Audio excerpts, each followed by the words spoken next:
little update on this. Getting her tore down. So shouldn't be much longer, and I'll end up taking the engine, putting it on a stand, getting the transmission put over on our table. We work on it over there, and the heads are getting ready to come off next. So once I get the heads tore off, I'll kind of give you a view of what the bore looks like with the piston and see how bad the head gasket actually was. But this thing was definitely dirty and needing some help.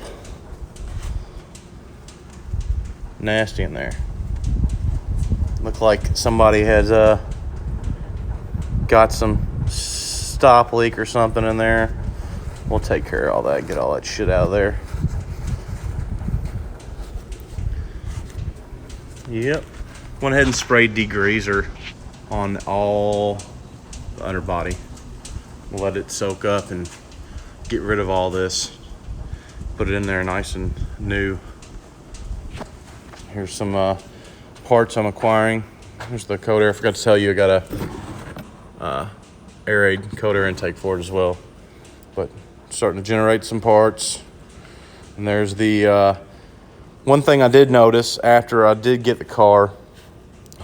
We noticed that it had a dormant intake. And so that will be being thrown in the trash. Pretty much everything you see here literally is going to be being thrown away. I'm not going to put any of this stuff on here. Had all the stock at 150,000 miles. It had Motorcraft, aftermarket. I don't know what that is. Excel, one Excel. Ford Moco. And then, like I said, here's the 19-pound injectors. So pretty much everything. We're not using this.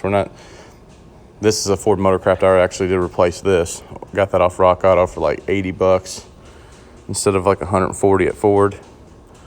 So that'll be taken off and saved. Of course, the throttle linkage and everything. Think about deleting EGR. Just don't want to have to make it easier to work on and not have to worry about that tube going in the header and all that. And I don't know, we'll see. On that Diablo Predator, you can turn it off, so it's not going to throw an engine code or anything like that. But yeah, here's the main. I mean, this is it for the harness. This is it. That's both banks, all the sensors. You got your crank sensor, you got your cam sensor, injectors, coil plugs. Honestly, we could 4-valve swap this motor if we wanted to, and just reverse the polarity on the coil packs right there. You just literally swap them, and we'd be good to go. But I don't know. I don't think that's the route we're going to go with.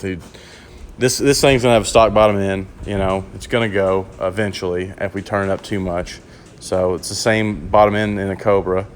I mean, they're both glass on the bottom. So we'll turn this one up a little bit, and then I'm going to let my wife get used to driving it with a little bit more power.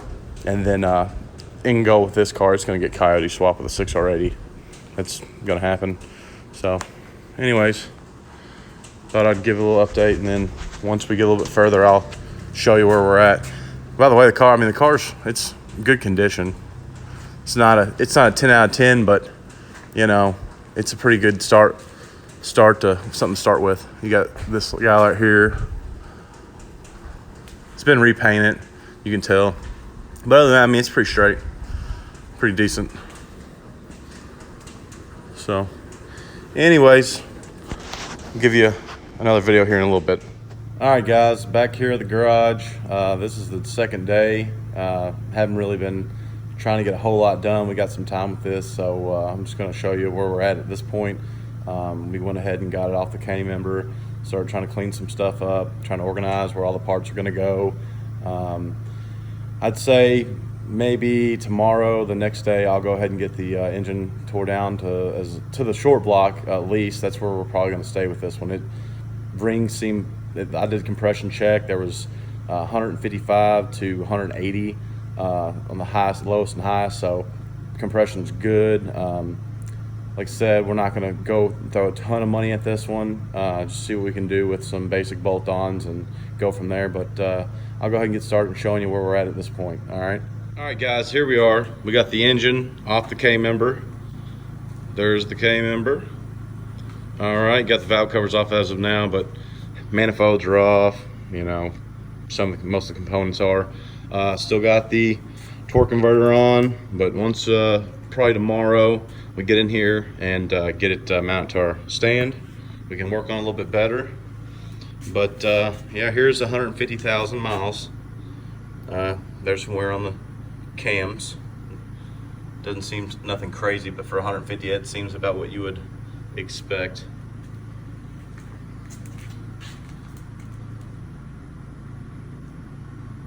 So yeah, well, those are going away anyway, so it doesn't really matter. Again, here's the K-member. Cleaned up a little bit and degreased a little bit. There was a bunch there. So, but like I said, this one ain't going back in, so just trying to get parts that I might be able to sell and recoup on some of the parts we're gonna be buying. So clean it up and maybe post it and see if anybody wants it. Building a lot more parts now. A lot of stuff. So anyways, that's where we're at this point. We'll see here in about a day, I'd say, and we'll give you an update, and it'll be down to the short block, sitting there. Go ahead and get the motor all cleaned up, degreased, try to get it ready for paint, and then we'll work on getting the parts together to do the heads, cams, just slowly start getting this thing back together. I expect it'll probably be another 3 to 4 weeks before we're ready to put it back together in the car and actually set it down with the new K-member, but we'll keep you posted on this. So, all right, thanks.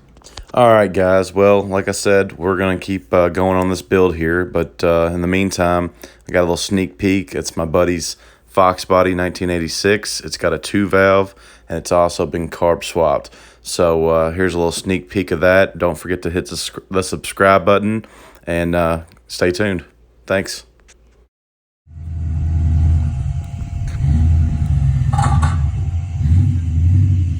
Low life.